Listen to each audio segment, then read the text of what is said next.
Okay, so now we kind of know what the steps are to make this table and to uh, draw the graph. So let's see if we can't maybe run one of these down a little bit faster. So let's do x plus 2y equals negative 4. I've prepped this a little bit, right? So the table is here. I want to pick, right? So if my coefficient on the y value is 2, I want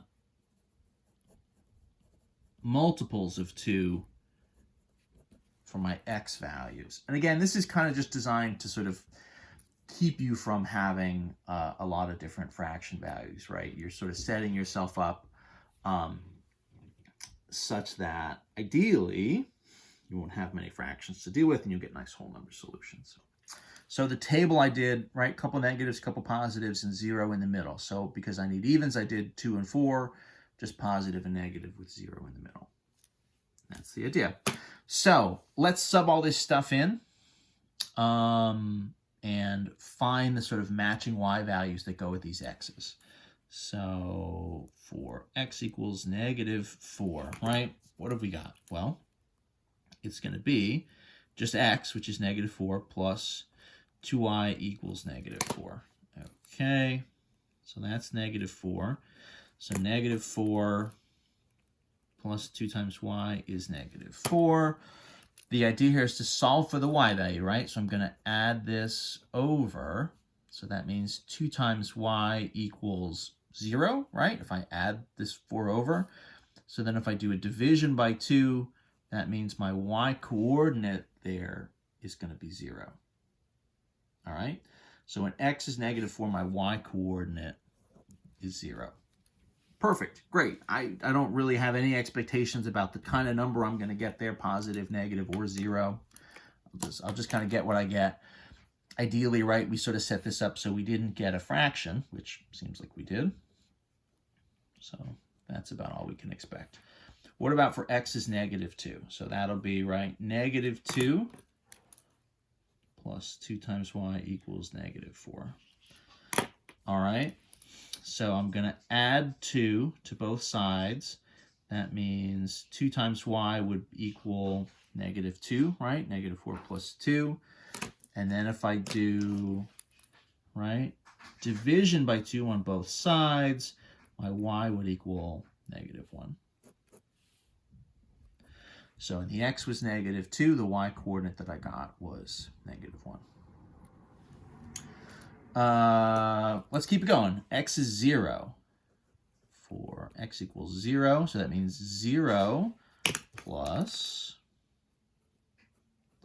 right? So my x was 0 plus 2y is negative 4. This one's pretty short, right? Because if that's 0, then that just means I've got, right, 2y equals negative 4, and I can jump right to the division. So my y here is going to be negative 2. You know, we're kind of getting to the point that starts to seem like we're having a little bit of a pattern. If I'm sort of moving for every sort of plus 2, I move in the x direction, it looks like I'm dropping by 1 in the y direction. So my guess here is this is going to be minus 3 and minus 4. I'll do a quick kind of double check on that. So right, for x is positive, 2, not 1. I want the evens, right? So 2 plus 2y is negative 4, kind of question mark.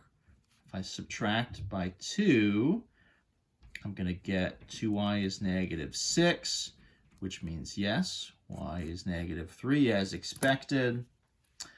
If I do x is positive 4, so 4 plus 2y is negative 4. If I subtract 4 over, 2y is negative 8, right? And then I do a division, I get y is minus 4. Again, pretty much as expected.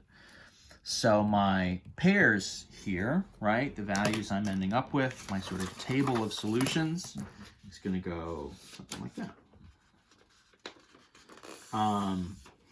So let's make a graph that goes with it. This is a little bit clunky. I'm hoping this all shows up okay. What do I need to do for scaling here? I go down to 4, so maybe this is 1, 2, 3, 4. These are all negatives. So that's kind of 1, 2, and I think I can do the same thing. I think I've got space to do that here. Just barely, really. So what are all my different values? So this is, again, x plus 2y is negative 4. So if I go to the table, the first value is x is negative 4 and the y is 0. So 1, 2, 3, 4. I've essentially put this right on my arrow. So that could be better. A little bit of a swing and a miss there as far as the scaling goes, but that's okay. The next coordinate would be negative 2 and then negative 1.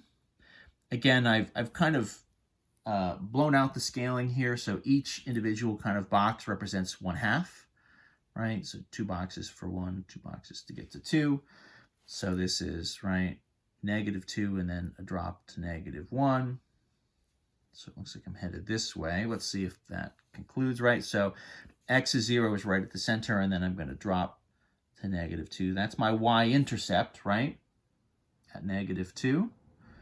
And then we'll keep the pattern going, right? So here's positive 2 on the x, and then 1, 2, 3, negative y, 4, and then, right, 1, 2, 3, and 2 more for negative 4. So in this case, my line is going to go like that.